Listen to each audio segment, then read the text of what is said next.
Natatandaan ko guys, diyan ako aakyat oh. Yan, diyan ako aakyat. Natatandaan ko dito guys nung unang nahubas itong ilog na to. Halimbawa ngayon nahubas, ngayong taon natuyot.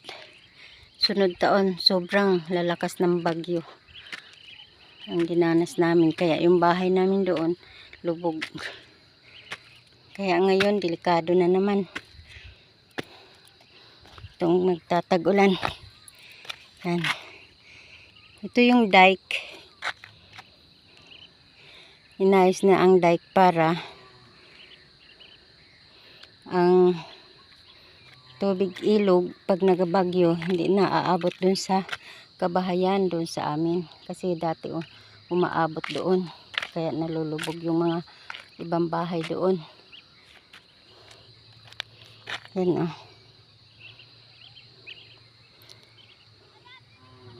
Malalim yung inukaan ng dike na yan. Inuka pa sa ilalim. Kaya anong nangyari, yung mga gripo doon sa amin, wala ng mga tubig. Kasi hindi na nakakaagos yung tubig ilog papunta doon sa mga bomba. Ang ganda ng views dito guys oh.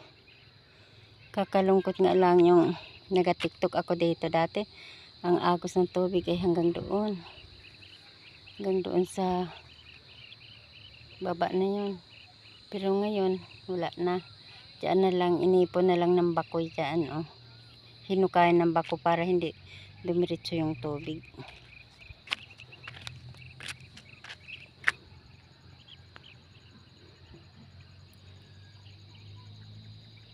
Nagtiyaga yung mga kapitbahay namin doon magbanlaw ng kanilang mga damit oh.